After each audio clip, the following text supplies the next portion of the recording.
그거 한번 꺼내보자. 제일 먼저 필라멘트.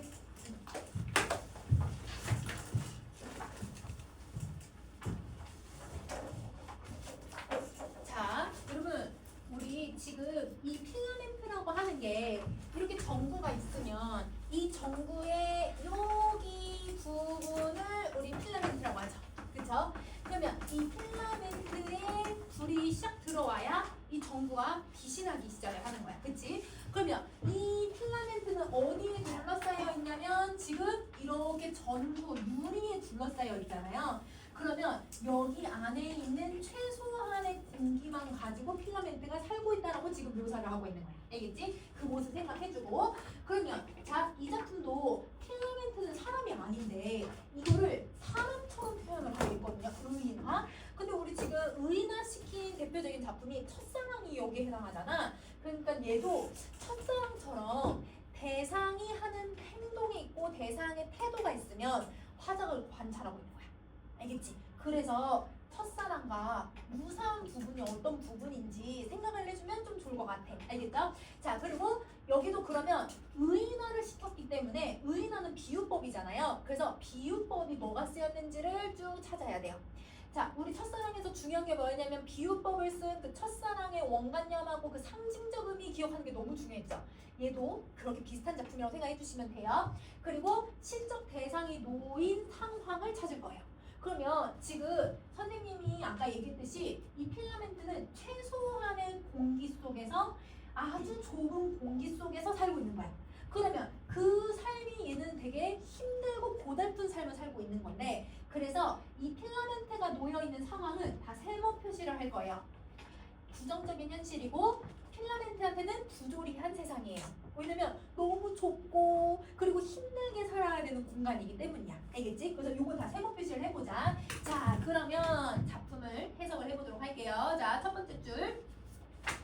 자, 가장 최소한의 공기조차도 허용하지 않고 타협이라고는 아예 모르던 그대를 나는 생각을 한다. 그러면 공기도 허용하지 않는다라고 하면 그러면 생존에 우리 공기는 필요하잖아. 근데 얘는 그 공기조차도 허용하지 않고 타협도 하지 않는다는 거예요.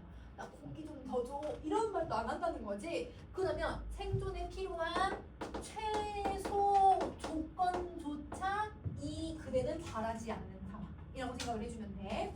그러면 이 최소한의 공기조차 허용하지 않는 이 공간은 여러분 사실 화자에게 긍정적 공간이에요? 부정적 공간이에요? 부정적이죠. 그래서 얘도 전체가 세모가 돼야 되는 상황이야. 타협이라고는 아예 모르던 그대를 생각한다고 했는데 그러면 여러분 그대는 몇 인칭이에요? 2인칭이잖아요. 청자를 설정한 거예요. 근데 여러분 우리 시에서 시적 청자가 곧 누가 돼야 돼 얘들아? 시적 대상이 되는 거거든. 그래서 얘가 시적 대상이 되는 거야. 그러면 시적 대상은 필라멘트를 청자로 설정하고 있구나. 그러면 이 필라멘트를 청자가 대상으로 설정하고 있으니까 표현법, 의인법을 쓰고 있는데 위에다 정리해 줄 거야. 그러면 이 필라멘트는 어떤 속성을 가지고 있냐면 첫사랑에서 눈이나 아니면 여러분 그 꽃이 가지고 있는 이미지들처럼 얘도 뭔가 타협하지 않고 굴하지 않고 다른 누구한테 너 좀 잘 보여 잘 보이려고 막 싸바싸바 하지도 않고 이런 모습이야. 그러면 불의에 부정적인 여러분 이런 상황에 타협하지 않는 지조를 가지고 있구나 라고 생각해 주시면 돼요. 약간 여러분 이런 굳건함이라고 해도 상관없어요. 꼿꼿한 모습이라고 생각해도 돼요. 굽히지 않는 모습이에요. 자, 그러면 이제 두 번째 연으로 한번 가보자.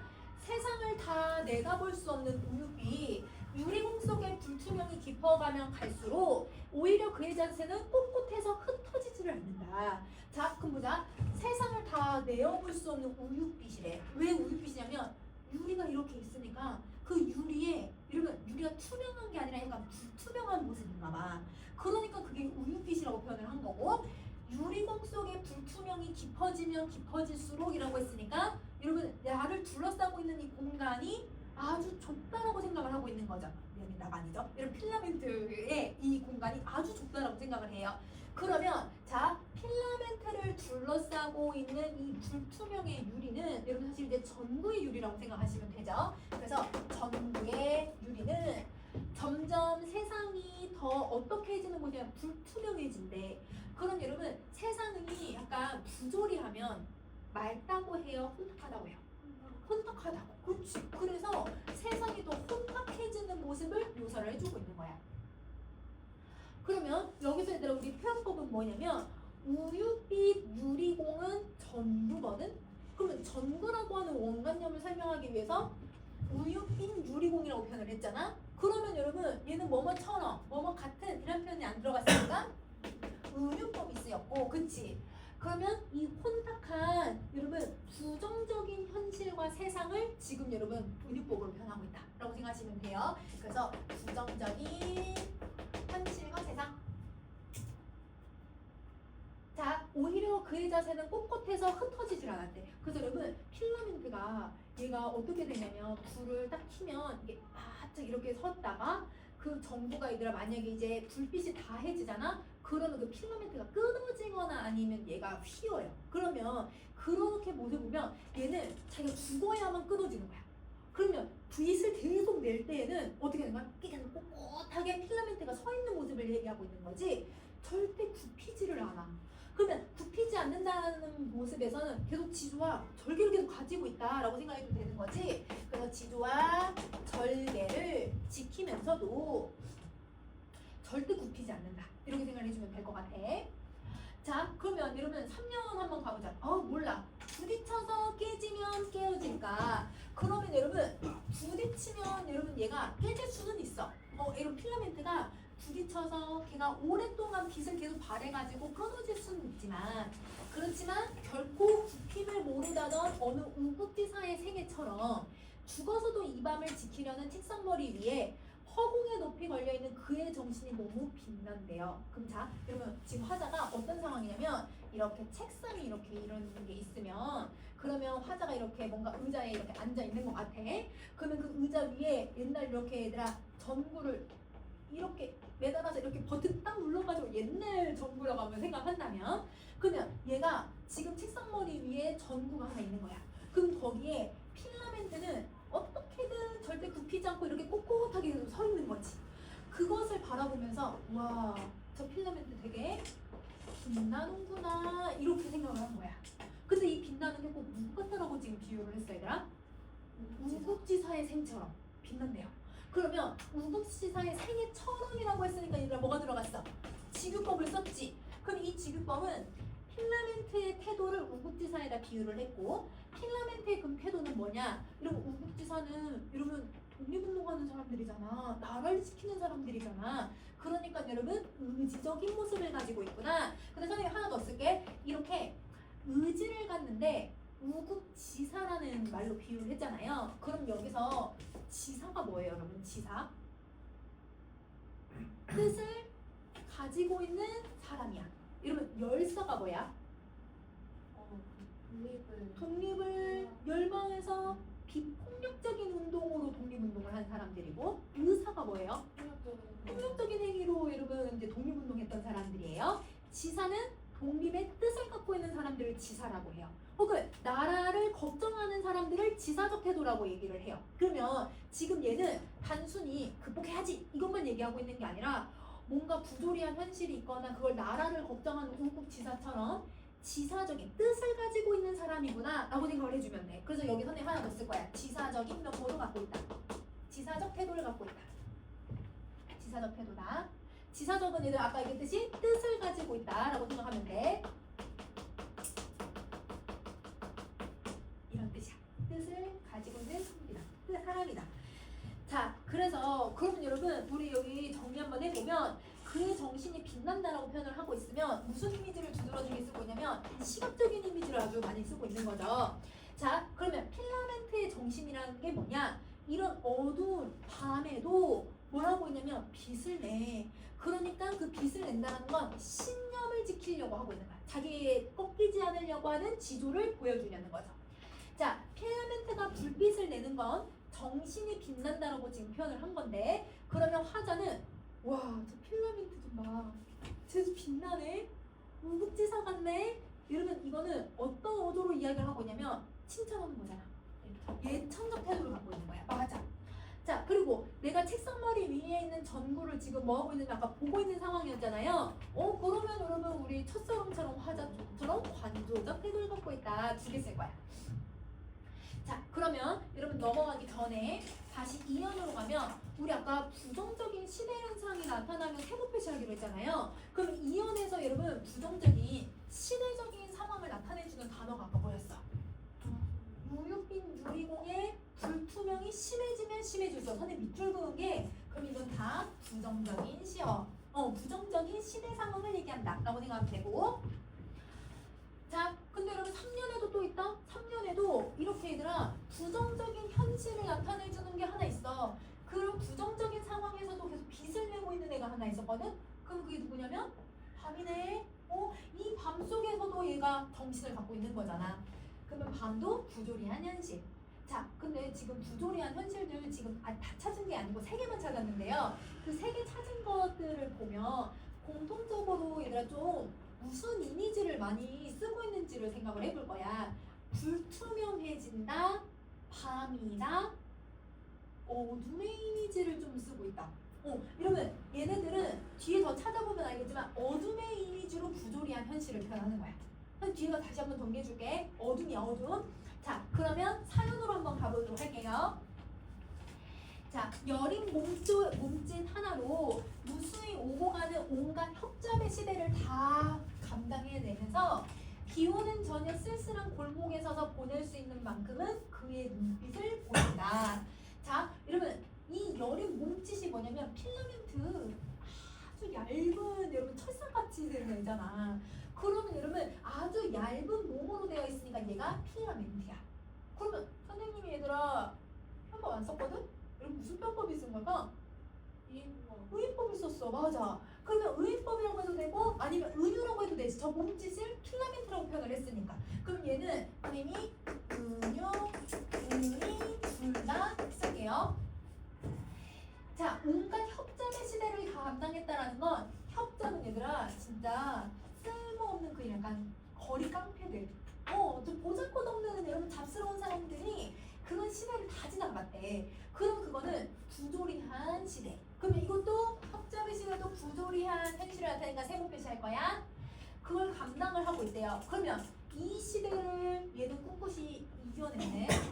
꿋꿋이 계속 받아들이면서 이겨낸 거야. 그러면 여러분 필라멘트는 부정적인 이런 시대 상황에서도 꿋꿋하게 감당하고 있는 건 의지적인 태도도 되지만 의지는 앞에 썼기 때문에 인내하는 거네. 이런 부정적인 현실을 계속 인내하면서 이겨내고 있는 거야. 자, 비 오는 저녁 쓸쓸한 골목. 근데 얘는 여러분 아까 밤이랑 이미지 좀 비슷하지 않아? 어둠의 이미지 갖고 있잖아. 얘도 그러면 부정적인 현실. 자, 이때 보낼 수 있을 만큼은 그의 눈빛을 보는데, 그러면 여러분 또 필라멘트가 저녁의 골목에, 이번에는 내 책상 위에 있는 그 필라멘트 말고요. 여러분 얘는 거리에 이렇게 거리가 이제 만약에 있어. 그럼 여기 이렇게 가로등이 있잖아. 가로등에 이렇게 불빛이 이렇게 띄어지면 그 가로등에도 여러분 뭐가 있냐면 여러분 전구가 있잖아요. 그 전구에 있는 필라멘트를 설명하고 있는 것 같아요. 그러면 내가 화자가 이 거리를 쓸쓸히 이렇게 걸어갈 때면 항상 쟤는 눈빛을 보내준대. 그럼 얘는 필라멘트가 나한테 잉크 막 이러면서 눈빛을 보내주는 거야? 그게 아니라 뭘 보내주는 거야? 불빛을 보내는 거야. 그러면 여기서 얘들아 필라멘트의 불빛을 눈빛이라고 비유를 했구나. 그러면 비 오는 어두운 저녁에 쓸쓸하고 고독한 골목에서 빛을 내는 이 필라멘트에서 화자는 그의 태도를 여러분 뭐 하고 있다는 걸 볼 수 있냐면 관찰하고 있구나.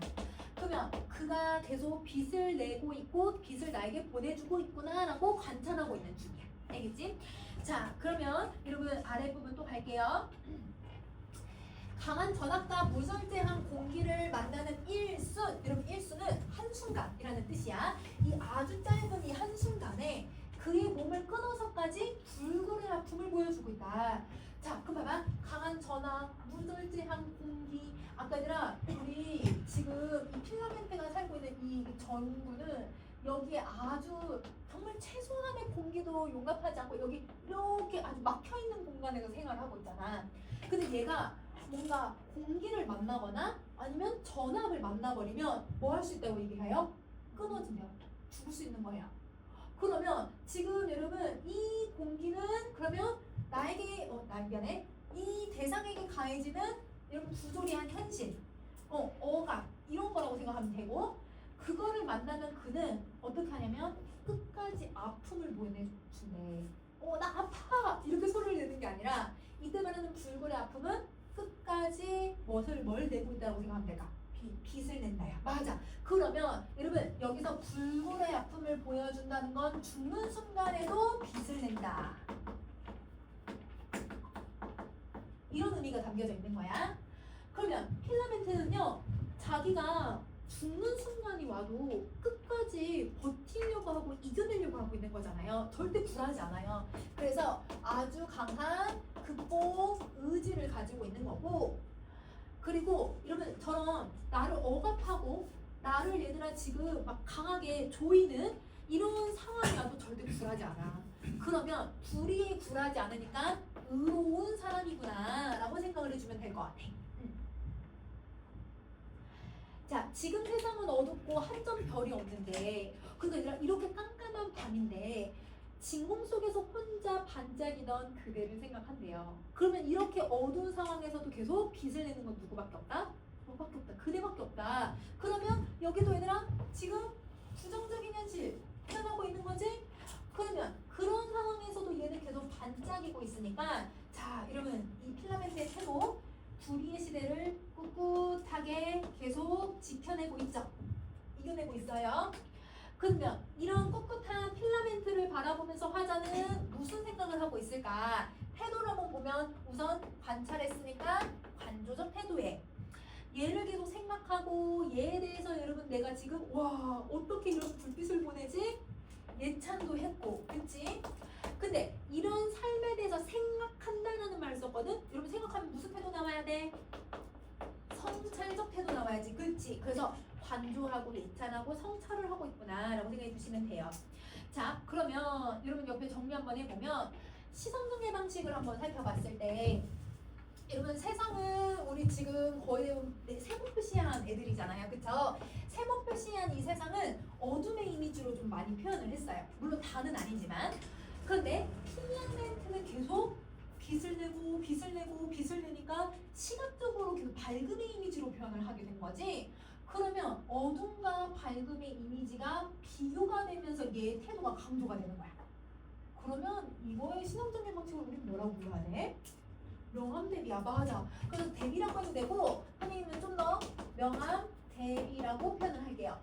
여러분 혹시 학교에서 쉽게 쓰여진 시 지금 배웠어요? 이런 거기도 보면 어둠과 밝음의 이미지가 대비되고 있었잖아. 얘는 아까 선생님 첫사랑 저번 주에 내가 수업 준비하다 보니까 첫사랑이랑 비슷한 부분도 있지만 얘는 쉽게 쓰여진 시랑도 비슷한 부분이 너무 많아. 태도적인 걸 비교할 수 있단 말이야. 자, 이러면 쉽게 쓰여진 시는 좀 이따 하겠지만 내가 이런 부조리한 현실에서 성찰해가지고 극복하면서 자아의 화해를 하는 게 목표고 얘는 절대 그 불의를 절대 넘기지 않고 그리고 여러분 이 꿋꿋하게 그 부조리한 세상을 이겨내겠다는 극복 의지가 똑같은 의지지만 조금은 다르거든? 그래서 그걸 비교할 수 있어. 알겠지? 그럼 시선전개 방식은 똑같이 들어간 거야. 자, 근데 이거 말고도 시선전개 방식이 더 있겠다. 이것 때문에 선생님 첫사랑이랑 비슷하다라고 얘기를 했는데요. 일상생활에서 보는 물건을 이런 속성을 가지고 있으니까 인간도 이럴 거야. 우국지사 같은 이런 사람들은 이럴 거야. 라고 생각한 거거든요. 이걸 우리 뭐라고 했더라? 두 글자로?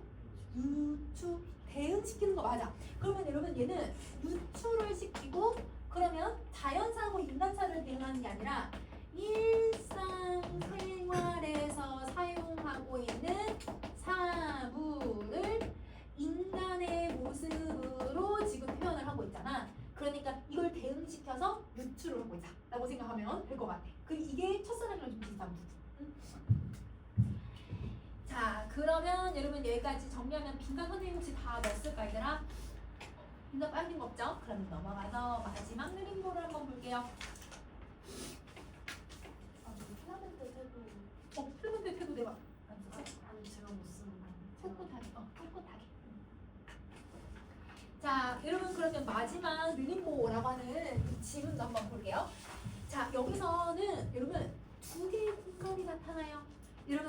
아까는 어둠의 이미지를 가지고서 이제 배경을 설명을 했다면 여러분 여기서는 어떤 공간이 가지고 있는 속성을 찾아야 될 것 같아. 그게 도시야, 도시.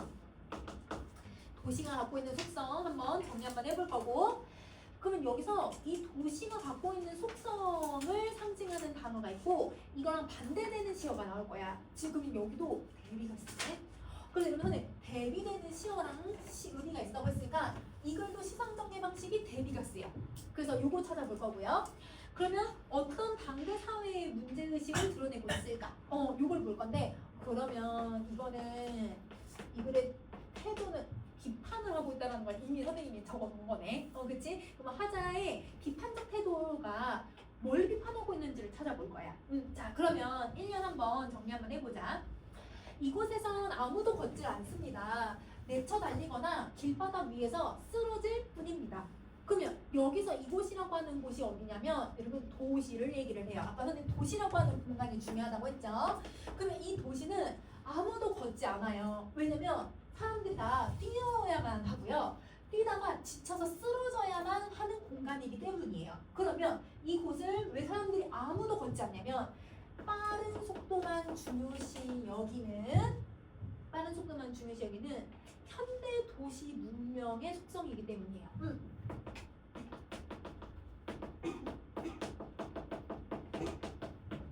여러분 특히나 뭐 전 세계의 얘들아 이 어느 곳이든 현대는 빠르다라고 표현을 해요. 그런데 우리나라는 더더구나 성격 자체가 나오대. 빨리 이거를 하다 보니까 사람들이 다 빠르게만 가야 되는 게 중요하다라고 설명을 하는 거야.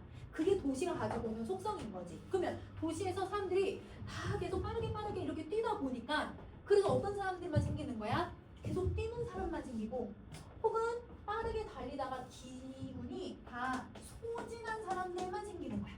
그러니까 뒤처지거나 아니면 뛰거나 이거 둘 중이에요. 그러면 여러분 이 사람은 계속 뛰어나가니까 경쟁만 하는 거고, 이 사람들은 경쟁에 뒤처진 사람들이라고 생각하면 되죠. 그런 사람들을 양성하는 곳이 도시라고 보는 거예요. 그럼 도시는 긍정적 속성이에요, 부정적 속성이에요? 부정적 속성의 공간이에요. 맞아요. 우리 속성을 찾을 거니까 부정적 속성을 나타내고 있다. 자, 그러면 여러분 여기 지금 보시면 비읍니다. 여기도 비읍니다. 여러분 다음에도 비읍니다를 쓸 거거든요. 그러면 여러분 비읍니다를 계속 반복하면 어떤 문체가 만들어지더라? 높임 표현이니까 경어체. 자, 여러분 우리 그 1학년 때 윤동주의 길 배웠던 거에서도 거기서도 제가 길을 잃어버렸습니다. 비읍니다. 이 경어체를 계속 사용했잖아요. 그러면 경어체를 사용하면 여러분 비읍니다가 반복이 되니까 어떤 효과를 얻어낼 거냐면 운율을 만들어낼 거야.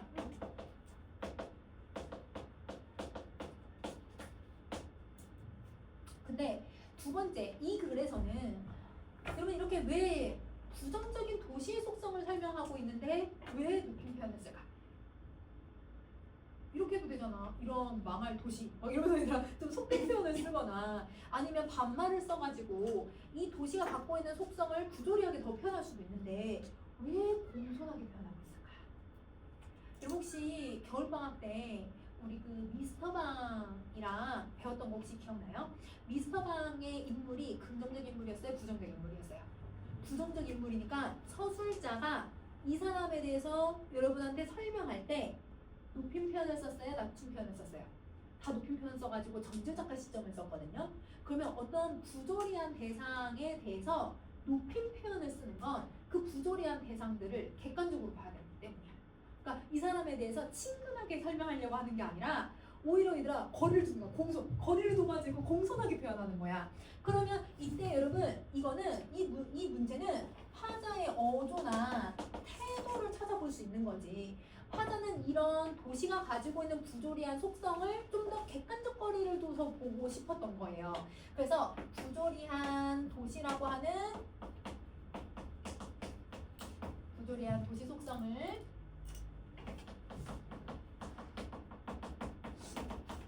객관적으로 제시하려고 한다.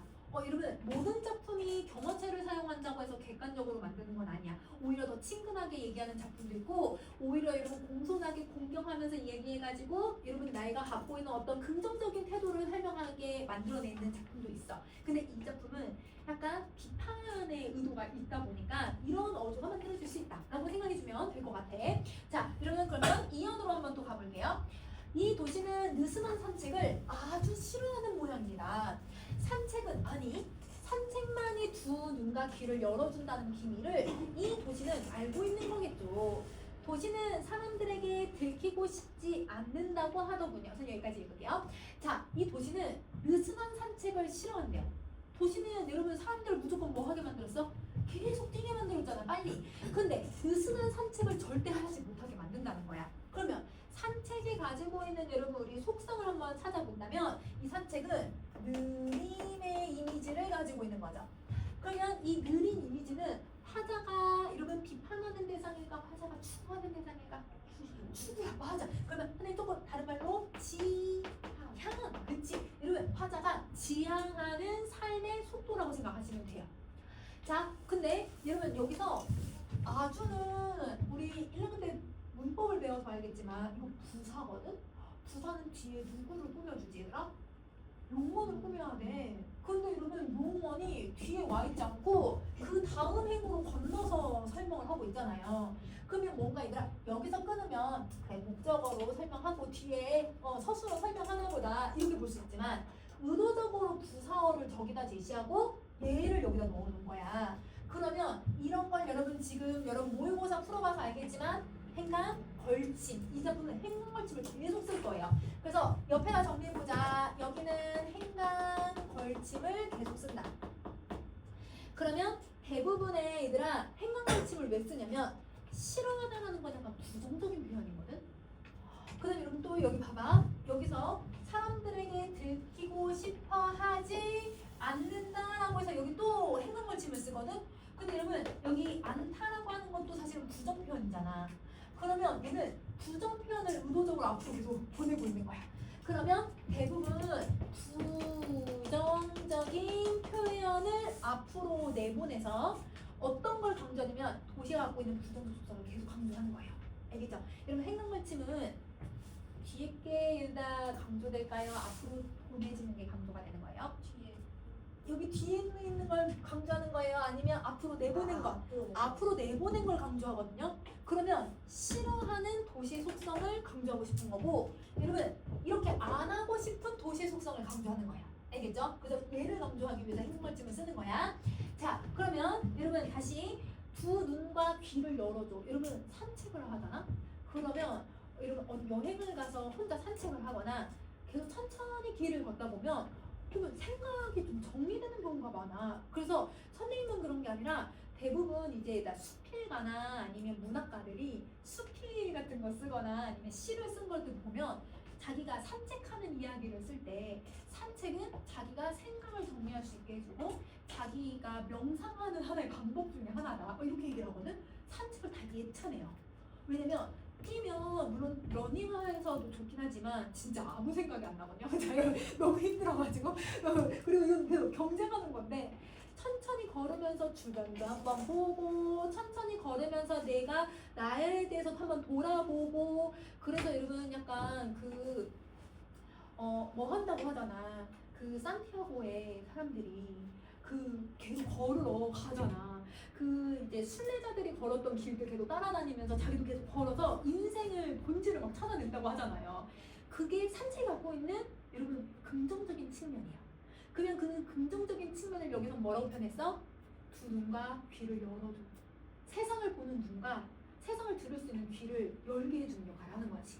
그러면 산책이 가지고 있는 속성이 긍정적 속성이야, 부정적 속성이야? 긍정적 속성이네. 맞아.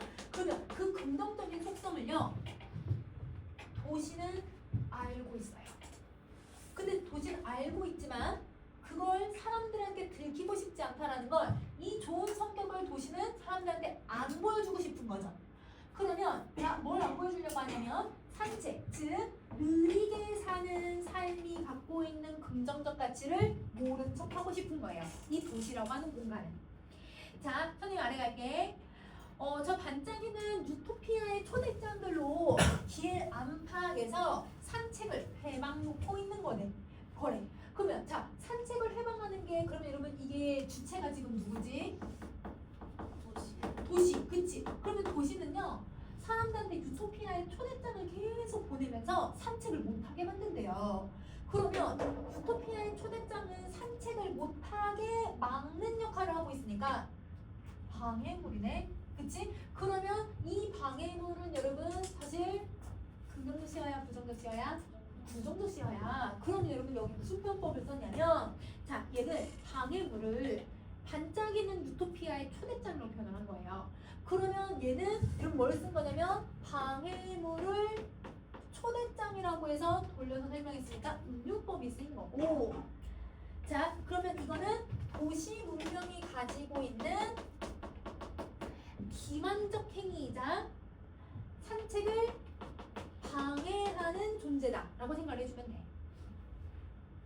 그러면 이런 유토피아라는 말에 지금 사람들은 속고 있는 거죠. 계속 여러분 사람들한테 뛰는 사람들한테 여기 유토피아의 초대장으로 와라! 하면서 초대장을 여러분들 막 뿌려서 유토피아로만 사람들이 계속 뛰게끔 만드는 거야. 근데 유토피아는 아니거든. 사람들이 지쳐서 쓰러지는 사람들밖에 없게 만드는 곳이니까 그래서 이 도시가 갖고 있는 속성은 부정적인 속성이다. 근데 만약에 반짝이는 유토피아의 초대장이라고 표현을 했는데 근데 여러분 정말 반짝반짝거린다고 했을 때 이 반짝거림이 긍정적인 시험은 아니잖아요. 그러면 이거는 학부모님이 근데 나 산모도 수업해 주실까? 산모는 수업 안 하실까? 그러면 얘는 반짝이는 초대장이라고 하면 화자는 근데 이게 반짝이고 긍정적인 것이 아니라고 생각하는데 얘는 다 긍정적인 시험으로 표현이 되어 있잖아.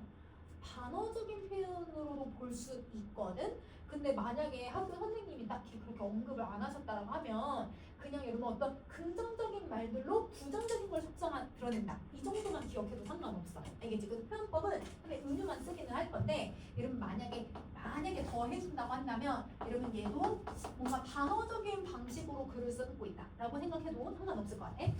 자, 근데 여러분 기만이 뭐예요? 기만. 약간 이 사람을 속이는 걸 기만이라고 하거든요. 도시가 뭘 속였죠? 사람들을 유토피아라고 속이면서 산책을 숨겨버리잖아요. 그게 기만적. 알면서도 속이고 있으니까 기만적 행위가 돼요. 자, 그 다음 넘어갈게요. 자, 3장. 도시는 단 한 사람의 산책자도 인정하지 않으려고 합니다. 느림보는 가장 큰 죄인으로 몰리게 됩니다. 자, 그럼 여러분 여기서 이 느림보랑 의미가 똑같은 거 바로 앞에서 찾아봐. 누구야? 산책자. 그렇지. 그러면 산책자를 느림보라고 표현을 하네. 자, 그러면 느림보의 의미를 한번 정리를 해보면 느림보는 여러분 뭐를 중요시 여기지 않을 거냐면 속도를 중요시 여기지 않아서 각자의 삶의 속도를 지키려고 하는 사람일 거예요. 자, 그리고 또 이 사람은 여러분 뭘 좋아할 거냐면 도시에서 여러분 러닝하는 걸 좋아할까요? 산책하는 걸 좋아하겠죠. 근데 그 산책도 느린 산책일 거야. 그러면 이걸 좋아하는 사람일 거고 그리고 도시 문명을 어떤 속성을 쫓지 않을 거냐면 여러분 도시 문명은 어떤 속성을 갖고 있었어? 빠름. 그치? 그러면 그 빠름을 의도적으로 경쟁하듯이 막 쫓지는 않을 거라는 거예요. 근데 이 느림보는 우리가 봤을 때 되게 긍정적인 사람인데 이 느림보를 지금 도시가 기만해서 숨기고 있으니까 그래서 이 사람을 죄인으로 보기 시작을 하는 거야. 느리면 거북이처럼 게으른 거야. 이러면 토끼는 부지런하고 거북이는 느리다고 우리 옛날 어렸을 때 대부분 그렇게 생각을 했는데 그게 아니라 거북이는 꿋꿋이 걸어가면 결국은 이겨내는 사람 이런 식으로 더 많이 해석을 하거든요. 그러면 도시 문명이 갖고 있는 부정적인 속성은요 속도가 다르면 죄인으로 취급을 해버려요. 그러니까 이러면 봐봐요. 만약에 우리가 예를 들면 선생님이 이제 그러면 30대 후반이란 말이야. 그러면 30대 후반이면 대부분 이제 집도 뭐 구매하는 친구들도 있고 혹은 여러분 경제적으로 윤택하게 사는 친구도 있을 수도 있고 결혼하는 친구도 있을 수도 있고 또 자녀가 있을 수도 있고 그러면 사람들은 대부분 30대 후반이라고 하면 뭔가 경제적인 안정과 뭐 이제 그 가족을 이뤄내고 이런 것들을 생각을 하잖아. 근데 사람마다 속도가 다를 수도 있잖아. 지금 취업 준비하는 사람도 있을 수도 있고요. 아니면 어떤 사람은 지금 대학을 들어가서 대학에서 공부하는 사람도 있을 수도 있고요. 아니면 지금 여러분 아이를 선생님 친구 중에는 여러분 벌써 그 자식이 16살이야. 여러분 대학교 때 결혼해가지고 그 애기가 지금 16살이 됐대. 나 너무 충격받았잖아. 그래서 여러분 나는 자식도 없는데 내 친구는 벌써 16살이 된 자식이 있는 거야. 그러면 여러분 이게 사람마다 속도가 다 다르잖아요. 그걸 인정하지 않는 거예요. 그걸 죄인 취급을 해버리는 사회라는 거죠. 이게 도시의 속성이라는 거야. 자, 그래서 게으름을 피우거나 혼자 있으려고 했다가는 도시한테 당해버려. 그러면 자, 게으름을 피운다고 했을 때 게으름은 그럼 부정적인 의미가 아니네. 이 게으른 건 누가 하는 행위야, 얘들아? 느림보의 행위지, 그치? 느림보의 얘들아 행동이기 때문에 부정적인 게 아니라 긍정적인 시험돼요. 그래서 바쁜 도시 속에서 잠시 쉬는 것에 해당하는 거니까 긍정적인 의미를 갖는다. 자, 그러면 여러분 이제 또 아랫부분 갈게요. 그래서 이 도시는 거대한 산책의 묘지, 거대한 묘지다라고 설명을 해.